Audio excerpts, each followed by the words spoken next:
So a member calls me up yesterday and says, I have to give a talk to the Chamber of Commerce at the end of March. What do I say? How do I be compelling?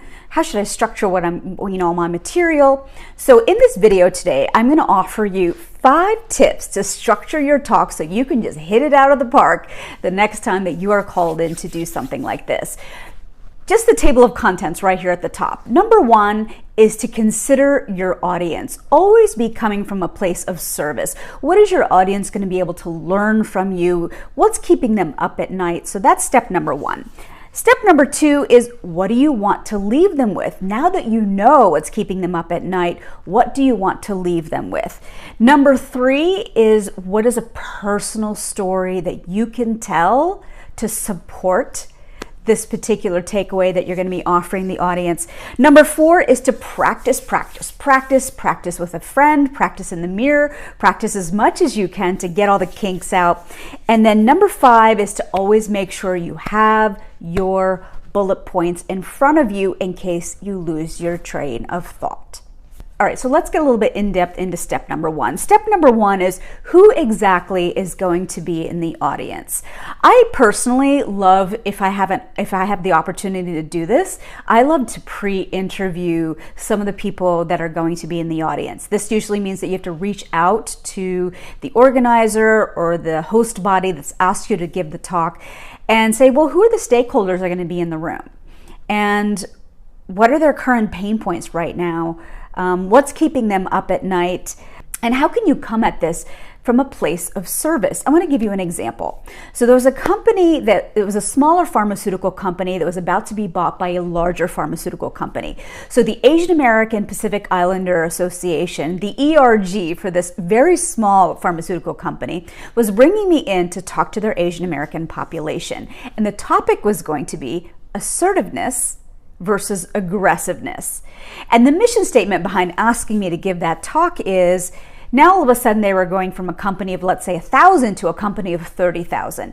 And Asian Americans, or Asians in particular, have always been raised culturally to be very deferential to their parents, to their elders. But that doesn't necessarily serve you in the best way when you need to raise your hand and ask for help, or when you need to raise your hand and ask for a promotion, or you just simply need to say no. So I came in and I really just taught a very focused module on assertiveness versus aggressiveness. I could have given a million talks on public speaking that day, but it was very much targeted to that audience that struggled with being able to be their own best advocates. Step number 2, now that you know the makeup, the general psychographics of the audience you're speaking to, think critically about what you want to leave them with. I'll give you an example. A couple years ago, I was asked to give the keynote at a luncheon for the Asian American Hotel Owners Association. And for the first time, they had a critical number of women hoteliers, and they wanted to do a luncheon just for them. 1,500 women were going to be in the room. Again, I went back and I asked the organizer to connect me to 6 people that were going to be in the audience, and I figured out that their pain points for many of the women was that they were just grandfathered into the hotel industry because their families were in it, and they didn't necessarily think that this is what they wanted to do, and so many of them had dreams that had just been shelved. They had desires to be writers, or they had desires to be a disc jockey, or plenty of other things, and all those dreams got shelved. So when I thought critically about the takeaways that I was going to leave this audience with, of course I was going to be inspirational, but I wanted to leave them with tactical advice on how to be very intentional every week in setting aside an hour or 2 hours to put towards that dream. And so that doesn't necessarily dissipate into the ether, but it's something that you can keep alive and get a lot of joy from. Step number 3, now think about a personal story that you can harvest from your career or your entire lifetime that you can use to engage the audience. Now understand that this story is really illustrative of the takeaways that you're going to leave them with at the end. So for example, let's go back to the women hoteliers luncheon. I told a story of my leaving an Indian immigrant home with a dream of becoming a news anchor. It was not something that my family could get behind emotionally, and it was not something my family could get behind financially. So I left home and paid for college by myself, and I paid for grad school by myself. By the way, I broke into television at a time when no Indian women were in TV, so then I talked about that. So I talked about a lot of the stereotypical things that plague an Indian woman wanting to do her own thing. Then I talked about the sort of societal or industry-specific challenges that I had in breaking into an industry that typically was not one that Indian women entered into. And then I culminated by talking about the way that I process failure today, because I'd experienced so much of it trying to figure all of this out on my own.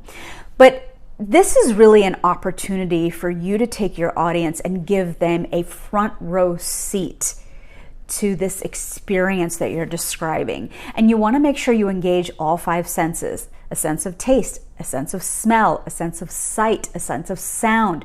You want to really make it so immersive that that person feels like you took them by the hand and you took them through that story with them. And there's a scientific reason behind this. Our brains are really made up of 3 parts. And when you just share data, I could tell you that 3% of Indian Americans ever enter the broadcast industry. That would only engage maybe like 2 brains in your head. But when I tell you a story with exquisite detail and I describe every single nuance of that moment, that's when I engage all 3 brains. And if you think about how human beings have been designed since the beginning of time, the way that we shared information is that we sat around a campfire and we verbally shared stories, and that's how history was passed down. We haven't come that far in terms of evolution, which is why it's so important. If you want to influence a room, if you want to be so compelling that people can't tear their eyes from you, tell a personal story. And by the way, this is also making it very easy on yourself. If you have to do that talk in short order, a personal story is easy to tell because guess what? You lived it. So it should be much easier for you to tell. Now, step number 4, practice. Practice, practice, practice. Even though you know this story, it's your personal story, I'm a big fan of writing it all out.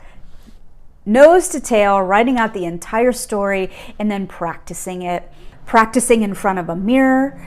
What is it that you can do to see where your tics are? Are you smiling too much? Are you not smiling enough? Are you not making eye contact? When you have somebody else mirroring back to you, whether it's an actual mirror or a friend, they're going to point out things that you may not realize that you're doing. Maybe there are moments that you really need to stop and let a sentence land, because it's such a critical pivot point in your story that you need to make sure everyone actually hears it before you move on to the next thought. And this is why practicing is so important.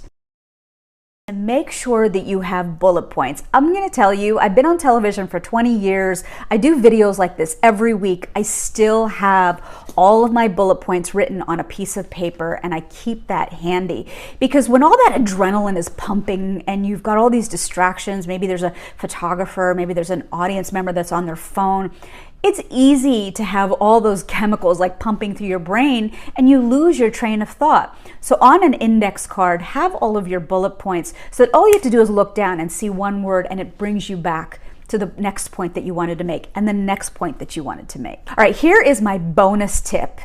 If you are looking for a big, short, quick burst of confidence right before you take that stage, do something called a completion board. I'm going to show you mine. A completion board is almost a collage of all the laurels, all the positive notes, all of the affirmations, all of the wonderful things that people have ever said about you that you have, or things that you've accomplished. And here's why I ask you to do that. So much about your communication is actually in the nonverbal. So much of your communication is in the nonverbal. So what kind of energy are you channeling when you walk into that room? If you look at all of the accolades and affirmations and notes of positivity that somebody has given you once upon a time, that is going to help you channel a different kind of energy. Not to mention, it's going to be a nice quick shot of confidence in your arm because you're going to be connecting 2 important dots. What's impossible, I got to give this speech, to the possible. all the things that I've already accomplished in my life.